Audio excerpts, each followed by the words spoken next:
Hello साथियों, नमस्कार। मैं राहुल चौधरी आप सबका स्वागत करता हूं आपके अपने YouTube channel SBD educational group में। तो बच्चों, आज हम क्लास करेंगे Allahabad high court group D की जो भर्ती आई हुई है और उसका एग्ज़ाम आपका डिक्लेयर हुई है 4 और 5 जनवरी का। ठीक है बच्चों, तो उसके लिए आज मैं हिंदी का प्रैक्टिस सेट आप सबके लिए लेकर आया हूँ बच्चों की डिमांड पर, और बहुत ही अच्छे तरीके से बिल्कुल पेपर के लेवल का सेट मैं आपको कराने वाला हूँ और आपको बिल्कुल 100% आपको फ़ायदा होगा। कंपटीशन के इस दौर में बच्चों बहुत ही मुश्किल है बच्चे का कि भाई कहाँ से करें क्या नहीं करें, बड़ी दिक्कत होती है बच्चे को, क्योंकि जब पढ़ के बच्चा जा रहा है और पेपर में उसे मिल नहीं पाता तो बड़ी ही निराशजनक स्थिति उस समय होती है। तो बच्चों, इतना तो मैं आपको भरोसा दिला सकता हूँ कि प्रैक्टिस सेट आपके लिए बहुत अच्छा रहेगा, आप करिए। ठीक है, ये तो टाइम बताएगा। चलिए, ज़्यादा तो मैं नहीं कहूँगा, तो मैं अब स्टार्ट करता हूँ आज का पहला क्वेश्चन। ज़्यादा समय नहीं लूँगा आपका।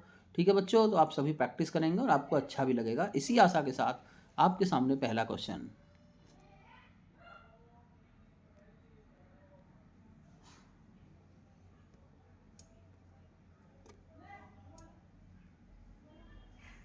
ये रहा बच्चों आपका पहला क्वेश्चन। ग्रुप डी में इसमें बच्चों हिंदी के 25 क्वेश्चन आते हैं। कितने? 25 क्वेश्चन आते हैं सभी के। 100 क्वेश्चन इसमें आते हैं, तो मैं हिंदी के आज 25 क्वेश्चन आपके लिए लेके आया हूँ। तो चलिए, क्वेश्चन कहता है बच्चों कि किस विकल्प में शब्द युग्म का अर्थभेद सही नहीं है। बच्चों, ऐसे ही प्रश्न आते हैं, वो लीनियर बहुत कम आ रहे हैं आजकल। अच्छे अच्छे प्रश्न आजकल पूछे जाते हैं, और इसको तो वैसे भी एनटीए कराता है एग्जाम को। तो बच्चों, अच्छे खासे प्रश्न आते हैं, कभी डर जाओ पहले ही प्रश्न को देख के। ठीक है, ठीक है। तो चलो बच्चों, देखते हैं।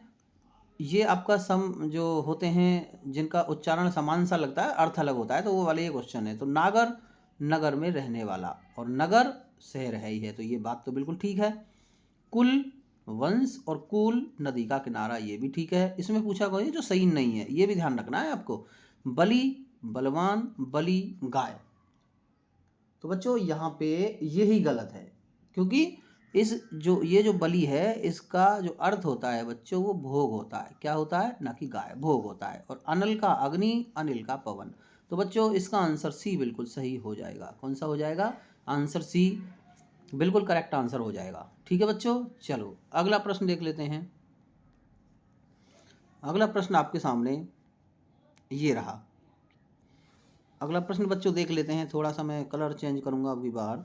चलो बच्चों, अगला प्रश्न आपका ये रहा आपके सामने। अगला प्रश्न है, शाखा मृग निम्नलिखित में से किस शब्द का पर्यायवाची है? शाखा मृग क्या हाथी का पर्यायवाची है? क्या सिंह मतलब शेर का, या शुतुरमुर्ग का, या बंदर का? मतलब शाखा मृग, शाखा समझते हो ना, पेड़ की शाखा जो होती है ना, उस पर नाचने कूदने वाला, जो कूदता घूमता फिरता रहता है, तो शाखा मृग कैसे कहते हैं बच्चों? गुरुजी, शाखा मृग कहते हैं बंदर को। किसको कहते हैं बच्चों? बंदर को। तो आंसर आपका ये वाला बिल्कुल ठीक हो जाएगा, बंदर। शाखा मृग कहते हैं बंदर को। चलिए, बहुत बढ़िया। अगला प्रश्न आपके सामने ये रहा। अगला प्रश्न, अगला प्रश्न कह रहा है कि दक्षिण शब्द का विलोम शब्द निम्न में से कौन सा है? दक्षिण का, जैसे पूर्व का पश्चिम, है ना, तो दक्षिण का क्या होता है? उत्तर। दक्षिण का क्या होता है? उत्तर विलोम। लेकिन हाथों से सर दे नहीं रखा, दायां भी नहीं होगा, पश्चिम तो नहीं होगा, पूरब भी नहीं होगा, तो इसका हो जाएगा वाम।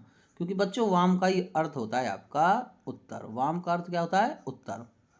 ठीक है, तो इसका आंसर ये हो जाएगा। चलो अगला प्रश्न। अगला प्रश्न आपके सामने ये रहा बच्चों, ये आपकी वर्तनी शुद्धि से है। निम्नलिखित में से कौन सी वर्तनी शुद्ध है? ये वाली, या ये वाली, या ये वाली, या ये वाली? आशीर्वाद दरअसल शब्द है, आशीर्वाद। ठीक है बच्चों, अब इसे पढ़ेंगे तो आसी वार्द बनेगा, इसे पढ़ेंगे तो आशीर्वाद बनेगा, इसे पढ़ेंगे तो आशीर्वाद बनेगा। तो यही आपका ठीक है। ऐसे लिखते हैं आशीर्वाद, क्योंकि हमारी जो आवाज़ आएगी वो आसी, फिर रे की आवाज़ आती है जब वाद बनता है, तो आवाज़ के लिए हमें ये वाला रैफ रूप वाला रे लगाना पड़ता है। तो जब शुद्ध आशीर्वाद ऐसे बनता है बच्चों। बात समझ में आ गई? आसी, ये रे है, इसकी आवाज़ इसके बाद आएगी, आशीर और वाद, तो इस पर ये लगाना पड़ेगा हमें। बात समझ में आ गई बच्चों? ठीक है, ये आरसी वाद हो जाएगा। तो इसका आंसर हो जाएगा आपका सी वाला, बिल्कुल सही, ये वाला बिल्कुल सही आंसर बच्चों। ठीक है, ओके। चलिए अगला प्रश्न आपके सामने ये रहा। अगला प्रश्न है बच्चों, अगला प्रश्न कह रहा है कि इसमें क्या है, इसमें लोकोक्ति कहावत है कुछ, उसके बारे में आपसे पूछ रहा है। ठीक है बच्चों, चलिए अगला है अधजल गगरी छलकत जाए, यानी अधूरा ज्ञान जो है, कम ज्ञान क्या होता है, अधिक दिखावा। ठीक है, कम ज्ञान अधिक दिखावा, इसका ये हो जाएगा। जबकि हमसे पूछा संयोगवश सफलता मिलने का अर्थ पूछा है, तो ये तो है नहीं। अंधे के हाथ बटेर लग जाना, अंधे के हाथ बटेर लग जाना, तो ये इसका बिल्कुल संयोगवश सफलता मिल जाना, अंधे के हाथ बटेर लग गई। चमड़ी जाए पर दमड़ी ना जाए, इसका हो जाएगा अत्यधिक कंजूस होना, अत्यधिक कंजूस।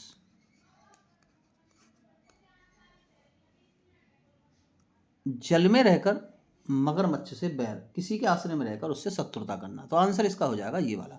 चलिए अगला प्रश्न, ये रहा आपके सामने बच्चों अगला प्रश्न। ये भी मिलान करने वाला प्रश्न है, ऐसे प्रश्नों पे तो ध्यान देना है आपको, क्योंकि अब ऐसा तो है नहीं एक लाइन वाले क्वेश्चन आपसे पूछ लिए जाएं, मिक्स पूछे जाते हैं, एक लाइन वाले भी और भी। थोड़ा कम दिखेगा, पहले दिखेगा। चलो ये क्या है, सूची फर्स्ट से सेकंड को मिला दीजिए, एक तरफ विशेषण और एक तरफ विशेषण के प्रकार है। तो अच्छा क्या है बच्चों, अच्छा, अच्छा क्या है, ये तो किसी का गुण है। अच्छा तो अच्छा क्या है, किसी का गुण है, तो ये गुणवाचक विशेषण है, ये ए का थर्ड हो जाएगा। तो बच्चों एक बात देख लो, यहाँ पे ए का थर्ड कहाँ कहाँ है, यहाँ है, यहाँ है, नहीं है, ये हो ही नहीं सकता। ऐसे ही करे करो, तभी करोगे, और यहाँ भी नहीं है। अब दो आंसर आपके पास बचे, एक सी आंसर बचा और एक ए बचा, इनमें से आंसर ढूंढना है। अगला देख लो सवा, सवा क्या है, ये तो संख्यावाचक है गुरुजी, तो ये मिला दो इससे। बी का 4 कहाँ है, यहाँ देख लो, बी का 4 तो यहाँ है गुरुजी, तो यही आंसर है आपका। चक्कर में क्यों पड़ रहे हो, आगे को करना ही ना है। लेकिन फिर भी चलो, कुछ कुछ क्या है, कुछ क्या है, परिमाण, और वह क्या है, ये वाला। तो इसका आंसर सी बिल्कुल सही हो जाएगा बच्चों। ऐसे ही करना है आपको शॉर्ट में, बहुत जल्दी, क्योंकि टाइम कम रहता है और आंसर भी सॉल्व करने होते हैं। तो ऐसे आपको सब नहीं देखने, आपको देखना कौन सा सही हो सकता है। ठीक है बच्चों, ठीक है।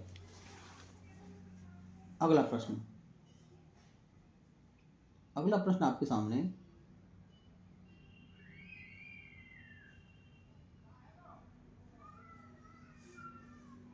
अगला प्रश्न बच्चों आपके सामने है। चलिए इसमें पूछ रहा है कि निम्नलिखित में से कौन सा शब्द भाववाचक संज्ञा का उदाहरण नहीं है। तो भाववाचक, अब देखेंगे बेटा, इसमें घनिष्ठता, ये घनिष्ठ शब्द से बना, घनिष्ठता। पागलपन, पागल से बना, और गंभीर से बना, गंभीरता। क्या बना, गंभीरता। तो इसका मतलब हो जाएगा बगीचा, बिल्कुल सही आंसर है आपका। ठीक है, चलिए अगला आंसर देखते हैं, क्वेश्चन। चलो बच्चों अगला प्रश्न ये रहा, शब्द का तत्सम शब्द ज्ञात कीजिए। तत्सम बताना, इसका मतलब यहाँ हमें क्या दे रखा है, ठंड से उसके होठ कांप रहे थे, होठ, होठ का तत्सम बताना। होठ क्या है, फिर इसका मतलब तद्भव है गुरुजी, तद्भव है, तत्सम बताना है। हस्ती हाथ होता है इसका, सॉरी, हस्ती का होता है हाथी, हस्ती का होता है हाथी, और हस्त का हाथ, पादु का पाँव, और बच्चों ये आंसर आपका हो जाएगा, होठ का ओष्ठ होता है। ठीक है बच्चों, अगला प्रश्न, निम्नलिखित में से किस शब्द के प्रयोग से असभ्य का सही बहुवचन बनेगा। असभ्य का, भाई असभ्य प्राणी नहीं, असभ्य गज, गज तो हाथी होता है, वृंद नहीं, तो असभ्य लोग बन जाएगा इसका। डी वाला बिल्कुल सही है बच्चों, असभ्य लोग, बिल्कुल ठीक है। चलिए बच्चों अगला प्रश्न आपके सामने, अगला प्रश्न ये रहा बच्चों। अगला प्रश्न आपके सामने, अगला प्रश्न कहता है, तुम तो डूबोगे ही, सबको डुबोगे, इस वाक्य में अव्यय के प्रकार को पहचाने। क्या संबंध बोधक है, क्रिया विशेषण है, या विस्मयादि बोधक। तो बच्चों इसमें देखो, जहाँ पे जोड़ दिया जाए, यानी ही आ जाए, जहाँ ये ही का प्रयोग हो रहा हो ना, समझ लेना, जैसे रात भर, दिन भर, ये ही वो ही, मतलब ही जरूर लग रहा हो, तो वहाँ पे आपका निपात आएगा। हमेशा ध्यान रखना, जहाँ ये जोड़ दिया गया हो, डुबोगे ही, तुम तो डूबोगे ही, सबको डुबाओगे ही, तो इसका मतलब निपात हो जाएगा बच्चों इसमें। चलिए सोचना ही नहीं है। चलिए अगला प्रश्न आपके सामने, नौका झील में डूब गई, रेखांकित पद में कारक है, कारक पूछ रहा है। डूब गई, झील में डूब गई, यानी यहाँ स्थिति बताई जा रही है बच्चों, है ना, स्थिति बताई है। तो अधिकरण इसका क्या होता है, मैं और पर। कर्म को अपादान, तो अलगाव वाला सिस्टम है, करण से या के द्वारा। तो बच्चों इसका आंसर हो जाएगा अधिकरण में या पर। झील में डूब गई, और ये स्थिति भी बताइए क्या स्थिति हुई है, झील में नाव डूब गई बच्चों। चलिए अगला प्रश्न, चलिए अगला प्रश्न कहता है कि वाक्य के अंग कौन कौन से होते हैं। वाक्य के बच्चों दो अंग होते हैं। दो अंग कौन कौन से होते हैं, एक होता है उद्देश्य और एक विधेय। ये दे रखा आपके सामने, ये वाला बिल्कुल सही है, उद्देश्य और विधेय। उद्देश्य क्या होता है, कर्ता होता है इसमें, और कर्ता व कर्ता का विस्तारक इसमें होता है बच्चों, है ना, कर्ता के साथ जो भी प्रयोग किया गया हो। और विधेय में क्या, बाकी जो बची हुई चीज़ें हैं वो सब विधेय में आएंगी। ठीक है बच्चों, अगला प्रश्न,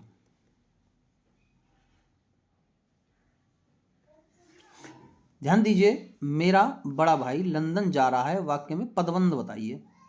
अब ये पदबंध पूछा है, क्रिया विशेषण पदबंध है, या संज्ञा पदबंध है, या सर्वनाम पदबंध है, या विशेषण पदबंध है। तो बच्चों जहाँ संज्ञा के रूप में प्रयोग हो रहा हो, मेरा बड़ा भाई, तो ये संज्ञा पदबंध होता है बच्चों। ठीक है, चलिए बहुत बढ़िया। अगला प्रश्न,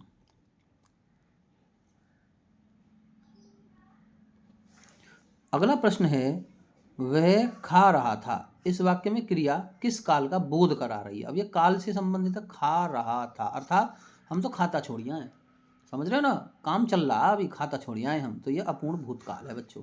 ठीक है, खा रहा था वो, तो ये कौन सा हो जाएगा, अपूर्ण भूतकाल। चलो भैया बहुत बढ़िया प्रश्न आपके सामने। चलिए बच्चों अगला प्रश्न है, संवाद कौन सी संधि का सही उदाहरण है, अयादि का, यण संधि का, या गुण संधि का, या व्यंजन का। तो बच्चों ये व्यंजन संधि का उदाहरण है आपका, ये आंसर सही हो जाएगा। इसकी जो बनती है वो सम प्लस वाद, ये बनती है। ठीक है बच्चों, चलिए बहुत बढ़िया। अगला प्रश्न, यह आपका विराम चिन्ह से है, कह रहा तुम कब आओगे, इस वाक्य में उचित विराम का प्रयोग कीजिए। क्या उपविराम आएगा, उप तो ये होता है, क्या कोष्टक आएगा, कोष्टक ये हो गया, क्या पूर्ण विराम आएगा, या प्रश्नवाचक। तो बच्चों इसमें आ जाएगा प्रश्नवाचक चिन्ह। ठीक है, चलिए बच्चों बहुत बढ़िया। अगला प्रश्न आपके सामने,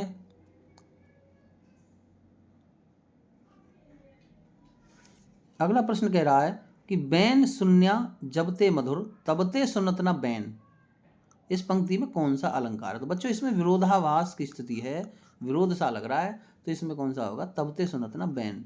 बैन शून्या न तबते मधुर, मतलब सुन के ही ना दे रहा है, मतलब मीठी भाषा में सुन के ही ना दे रहा है।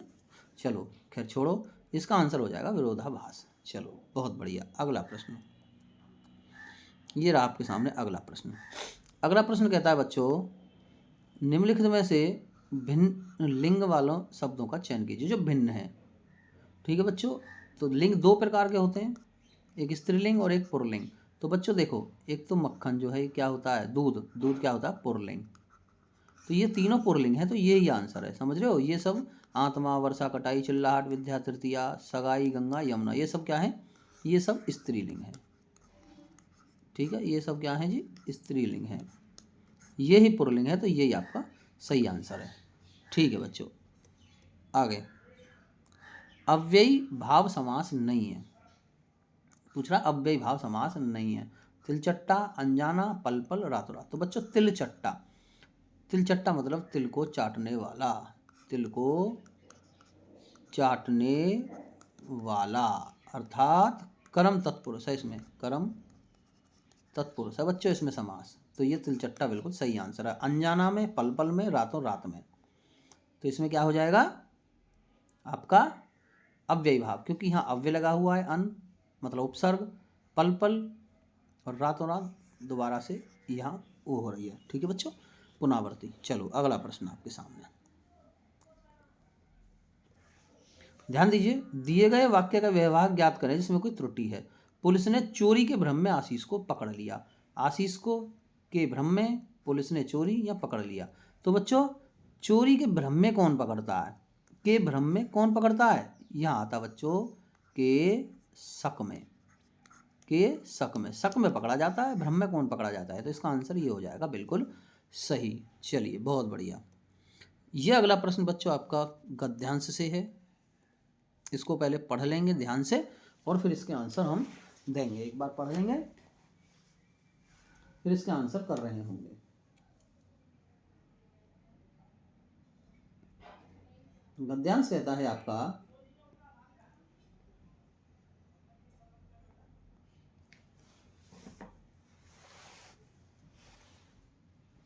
गद्यांश कहता है बच्चों, चलो एक बार पढ़ लेते हैं जल्दी से। कहता है आधुनिक सभ्यता में विज्ञान के बढ़ते प्रभाव, औद्योगिकरण और नगरीकरण के दुष्प्रभाव के प्रति चिंता व्यक्त की जाने लगी थी। साम्राज्यवाद उपनिवेशवाद का जितना तेज प्रसार हुआ उतना ही तीखा प्रतिरोध भी। 19वीं शताब्दी में शक्तिशाली राष्ट्रों ने कमजोर राष्ट्रों को जितनी क्रूरता से गुलाम बनाया, 20वीं शताब्दी में कमजोर राष्ट्रों ने शक्ति अर्जित कर उतनी ही मजबूती से स्वतंत्रता के लिए संघर्ष किया और सफल हुए। द्वितीय विश्व युद्ध के उपरांत संयुक्त राष्ट्र संघ की स्थापना के बाद 20वीं सदी के मध्य तक वैश्विक पटल पर राजनीति साम्राज्यवाद का खात्मा हुआ और अधिकांश स्वतंत्र राष्ट्रों का अभ्युदय हुआ। शीत दशकों में दुनिया विकास के नए रास्तों को खोजने लगी। 20वीं शताब्दी के अंतिम दशक तक आते आते दुनिया में ऐसी अनेक क्रांतिकारी चीजें हुई जिसने मानव सभ्यता को एक नए दौर में पहुंचा दिया। बच्चों चलिए, ये था आपका पैराग्राफ और अब हम इससे संबंधित क्वेश्चनों को देख लेते हैं। क्वेश्चन कहता है, आपके सामने क्वेश्चन ये रहा। क्वेश्चन कह रहा है गुलाम राष्ट्रों के संघर्ष का केंद्रीय लक्ष्य क्या था? समानता, भाईचारा या न्याय या स्वतंत्रता? यानी जो गुलाम राष्ट्र थे वो क्यों संघर्ष कर रहे थे? किस लिए कर रहे थे? स्वतंत्रता के लिए। किस लिए कर रहे थे बच्चों? कि स्वतंत्रता मिल जाए, इसलिए वो संघर्ष कर रहे थे। तो इसका आंसर हो जाएगा ये वाला। ठीक है, अभी हमने देखा था ना, ये रहा स्वतंत्रता। ठीक है बच्चों, अगला प्रश्न, अगला प्रश्न है आपके सामने ये रहा। अगला प्रश्न है बच्चों, अगला कह रहा है गद्यांश के संदर्भ में कौन सा कथन सही नहीं है? ध्यान दो। द्वितीय विश्व युद्ध के बाद संयुक्त राष्ट्र संघ की स्थापना हुई, ये बात तो ठीक है। 20वीं सदी के अंतिम दशक में क्रांतिकारी परिवर्तन हुए, ये बात भी ठीक है। उपनिवेशवाद का सर्वत्र समर्थन हुआ या विज्ञान के दुष्प्रभाव के प्रति चिंता व्यक्त हुई, तो ये वाला ठीक नहीं है बच्चों। इसका समर्थन कब किया था? समर्थन थोड़ी किया, इसका तो विरोध हुआ था। ठीक है बच्चों, ठीक है, बहुत बढ़िया। अगला प्रश्न आपके सामने ये रहा। चलो ये रहा आपके सामने अगला प्रश्न। प्रसार का विलोम शब्द क्या होगा? निसार, संकोच, अभिसार या विस्तार? तो बच्चों प्रसार का मतलब होता है फैलाव, किसी चीज को फैलाना या फैलाव, फैलाना। और फैलाव का उल्टा हो जाएगा इकट्ठा करना, है ना, उसको संक्षेप में इकट्ठा करना मतलब संकोच करना। ठीक है बच्चों, चलिए बहुत बढ़िया। अगला प्रश्न आपके सामने ये रहा। अगला प्रश्न कहता है वैश्विक स्तर पर राजनीतिक साम्राज्यवाद की समाप्ति कब हुई? 20वीं सदी के मध्य में, 20वीं सदी के उत्तरार्ध में, 21वीं सदी के आरंभ में या पूर्वार्ध में? तो इसका तो पहला ही सही है बच्चों, 20वीं सदी के मध्य में ये साम्राज्यवाद की समाप्ति हो गई थी। तो ये आंसर बिल्कुल ठीक है। चलो अगला प्रश्न ये रहा। अगला कहता है अभ्युदय का अर्थ होता है आविष्कार, हास या चमत्कार? तो बच्चों इसका होता है वृद्धि होना। ठीक है, तो बच्चों ये थी आज की क्लास। जी बिल्कुल, ये थी आपके लिए आज की क्लास। तो कैसी लगी क्लास, एक तो मुझे ये बता देना कमेंट करके, कमेंट जरूर कर देना आपको पसंद आई या नहीं आई। दूसरा, अगर आपको अच्छी लगी हो, थोड़ी तेज़ी से भी मैंने स्पीड रखी है क्योंकि बहुत ज़्यादा आप यूट्यूब पे ना चिपको, प्रैक्टिस करो और छुट्टी। ठीक है बच्चों, तो उम्मीद यही है क्लास आपको अच्छी लगी हुई। अगर आपको अच्छी लगी हो, क्लास पसंद आई हो, तो बच्चों इसको लाइक वाइक कर देना। कहने की ज़रूरत तो है नहीं, मुझे पता है वैसे, है ना। और जो नए बच्चे जुड़े हैं वो सब्सक्राइब कर देना चैनल को और घंटी वंटी दबा लेना। ठीक है बच्चों, अगर अच्छी नहीं लगी हो, मान लो क्लास में कोई कमी है, तो बच्चों फिर डिसलाइक भी अवश्य कर देना जिससे हमें पता चले। ठीक है बच्चों, चलिए तो मिलते हैं फिर नेक्स्ट वीडियो में। तब तक के लिए आप सबको एक बार फिर से मेरा नमस्कार, धन्यवाद। जय हिंद, जय भारत।